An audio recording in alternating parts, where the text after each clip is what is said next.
சோழனின் செல்வி. அத்தியாயம் 42. காஞ்சியை அடைந்த பிறகு முதல் 2 நாட்கள் அரண்மனையை விட்டு வேறெங்கும் செல்லாமல் அங்கு இருந்து கொண்டே ஆலோசனைகள் நடத்தினார் ராஜராஜர். எதிர்வரும் கோடை காலத்திற்கான நீர் தேவை பணிகள் குறித்தே பெருமளவில் விவாதித்தார். அதற்காக பழைய நீர்நிலைகளை தூர்வாரவும் புதியதாக சில தேக்கங்களை ஏற்படுத்தவும் உத்தரவிட்டார். காஞ்சியின் நிர்வாகத்தினை இதுவரை கவனித்து வந்த சோழர் படை தளபதிகளில் ஒருவரான ஈராயிரம் பல்லவரையன் ராஜராஜரோடே இருந்தது பெரும் துணையாக இருந்தது. தஞ்சையை போல் அல்லாது நீர் வளத்தில் இன்றும் நிறைவில்லாமலேயே இருக்கிறது பல்லவ பூமியான காஞ்சி என்பதை தெளிவாக புரிந்து கொண்டார் ராஜராஜர். 3ஆம் நாள் காலையில் திடீரென அழைப்பு விடுத்தார் வந்தியத்தேவருக்கு. வாருங்கள் தேவரே, சற்று நகரை சுற்றி வருவோம் என்றார். வந்தியத்தேவரும் ஒப்புக்கொண்டார். பாதுகாப்பிற்காக ஒரு சிறு படைப்பிரிவை ஏற்பாடு செய்து விடுகிறேன் என்றான் பல்லவரையன். அதெல்லாம் வேண்டாம். எமது நாட்டிற்கு உட்பட்ட பகுதியில் எனக்கு எதற்கு பாதுகாப்பும் படையும்? இன்னமுமா நம்மை எதிரிகளாக பார்க்கிறார்கள் இம்மக்கள் என்று கேட்டார் ராஜராஜர். அதற்கில்லை அரசே, எதற்கும் எச்சரிக்கையாக இருப்பது நல்லதுதானே என்றான் பல்லவரையன். மெய்க்காவலர் படையினர் ஒரு 5 பேர் போதும். அதுவும் உங்கள் திருப்திக்காக. மற்றபடி எமக்கும் வந்தியத்தேவருக்கும் தனிப்பட்ட பாதுகாப்பு என்று எதுவும் தேவையில்லை. இருவரும் பயணிக்க புறவிகளை ஏற்பாடு செய்யுங்கள், அது போதும் என்றார் ராஜராஜர். அப்படியே அரசே என்ற பல்லவரையன் ஆவண செய்ய அங்கிருந்து அகன்றான். என்ன திடீரென்று நகர்வலம் கேட்டார் வந்தியத்தேவர். ஏனோ தோன்றியது. அது மட்டுமின்றி வெகு நாளாய் காண வேண்டும் என்று நினைத்திருந்த ஒன்றை காணவும் ஆவல். காஞ்சியில் எதை காண இத்தனை விருப்பமோ? ராஜசிம்ம பல்லவன் கட்டிய அதிசய கோவில் ஒன்று உள்ளதாமே. ஈசனின் அத்தனை நகர்வுகளையும் அற்புதமான சிற்பங்களாகவும் சிலைகளாகவும் படைத்துள்ளானாமே. பிறவிக்கடன் தீர்க்க கருவறையை சுற்றி வரும் அழகானதோர் வழியையும் படைத்துள்ளானாமே. இது போன்றதோர் அற்புதத்தை ஈசனுக்காக வேறு எவராலும் படைக்கவே முடியாது என்கிறார்களே. அதைத்தான் காண விரும்புகிறேன் நான். போய் பார்த்துவிட்டு வா என உள்ளுக்குள் ஒரு உத்தரவு. அதற்காகத்தான் இந்த நகர்வலமே என்றார் ராஜராஜர் புன்னகையோடு. அதை நான் பார்த்திருக்கிறேன் அருண்மொழி. என் நண்பன் ஆதித்த கரிகாலனோடு சென்றிருந்தேன். முழுவதுமாக மணற்பாறைகளாலேயே கட்டி வைத்த அற்புதம்தான் அந்த கோவில். சுற்றுப்பாதை முழுவதும் கண்கவர் சிற்பங்கள்.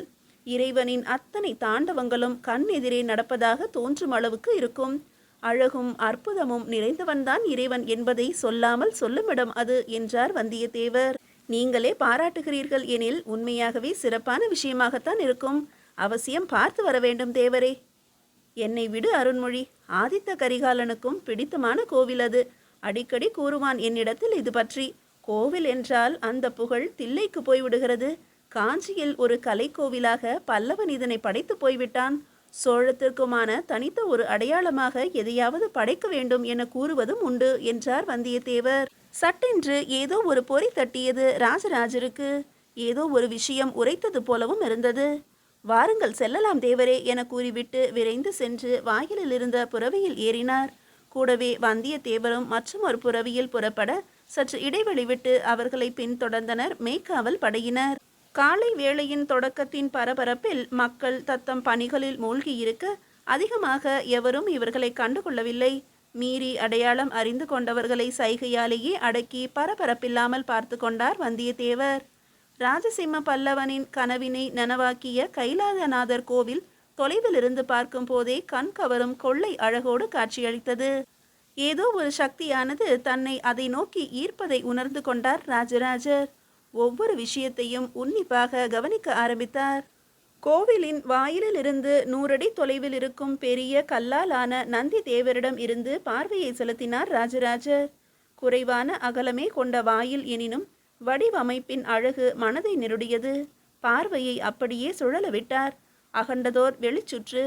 என் திசையிலும் 8 சிறு கோவில்கள். அவைகளின் முன்பு அதற்கான சிறு நந்தி தேவர்கள். கோவிலின் முன்புறமும் பின்புறமும் தெள்ளிய நீர் கொண்ட குளுமையான மடைக்குளங்கள். நந்தி தேவரையும் கவனித்தார். அழகிய மேல் மண்டபத்தை தாங்கிய 4 பெரும் தூண்கள். அடிப்பகுதியில் பின்னங்காலால் எழுந்து நிற்கும் வாய் திறந்த சிம்மங்கள். ராஜசிம்மனுக்கான அடையாளம். சிம்ம தூண்கள் கம்பீரமாகவே தெரிந்தன. பார்ப்பதற்கு நந்தி தேவரை நாற்புறமும் காத்து நிற்கும் சிம்மங்களாக அவை காட்சியளித்தன. வாசல் தாண்டி உள்ளே நுழைந்தார் ராஜராஜர். நீள் சதுர கோவிலின் வாசலின் நேர் எதிரே ஒரு தனி கோவில். உள் செல்லும் வழி இருபுறமும் பிரிய 6 அடி அகலமுள்ள திருச்சுற்று பிரம்மாண்டமாக வரவேற்கிறது. திருச்சுற்றின் உட்புற சுவர்கள் எல்லாமே சிறு சிறு கோவில்களாக பிரமிப்பூட்டின. வெளி சுவர்களிலும் அதேபோல் பல சிறு கோவில்கள். இறைவனுக்கான இடமும் முன் மண்டபமும் சுவர்களால் அமைக்கப்பட்டிருப்பது திடமாக தெரிந்தது.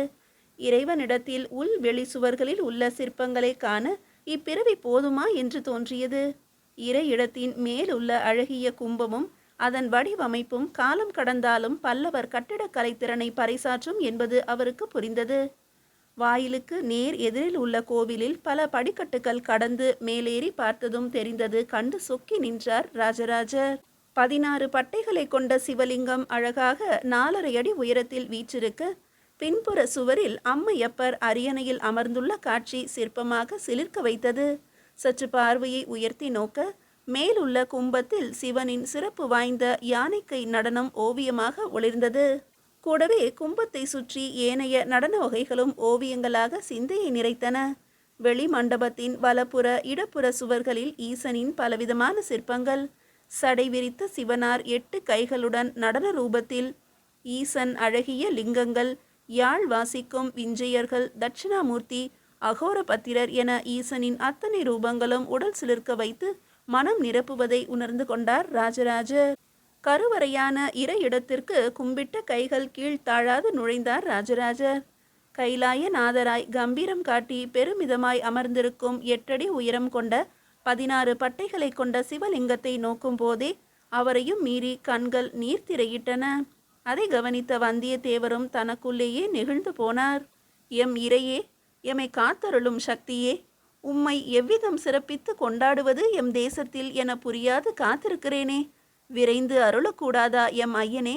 ஏனையா இந்த சோதனை என்று மனமுருகி நின்றார் ராஜராஜர். சிவலிங்கத்தின் பின்புற சுவரில் இருந்த சோமஸ்கந்த படிவம் இதழ் விரித்து சிரிப்பது போல தோன்றியது. அருண்மொழியின் வேண்டுதலை நிறைவேற்றி தாரும் எம் இறையே என தன் பங்கிற்கு வேண்டிக் கொண்டார் வந்தியத்தேவர். கருவறையை ஒட்டியுள்ள இறைவனுக்கான திருச்சுற்றை நோக்கினார். 2 அடி அகலமுள்ள வழி. தரையை ஒட்டி அமைக்கப்பட்ட இடதுபுற வழியாக தவழ்ந்துதான் உள்ளே நுழைய இயலும். உள்ளே செல்ல செல்ல கொஞ்சம் கொஞ்சமாக நிமிர்ந்து நடக்கும் அளவிற்கு திருச்சுற்று இறைவனின் பின்புறம் வரை இருக்கும். அதன் பின் மீண்டும் உயரம் கொஞ்சம் கொஞ்சமாக குறைந்து வலதுபுறமாக வெளிவரும்போது மறுபடியும் தவழ்ந்தே வெளிவர வேண்டிய நிலை. ஒரு தடவை இதில் நுழைந்து வர ஒரு பிறவி கழியும் என்பது நம்பிக்கை.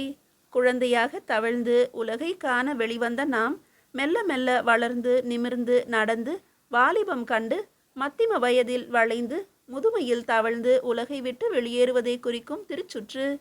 வேறு எங்குமே இதுபோல இருப்பதாக தெரியவில்லையே தேவரே என மெல்லிய குரலில் கேட்டார் ராஜராஜர். ஆம் அரசே, ராஜசிம்மன் படைத்திட்ட அற்புதம் இது. பிறவிக்கடன் தீர்க்கும் வழி இது என்றார் வந்தியத்தேவர். கருவறையின் வலப்புறமும் இடதுபுறமும் உள்ள அறைகளில் இறைவனின் நடன சிற்பங்கள் எழிலாகவே அமைக்கப்பட்டிருந்தன.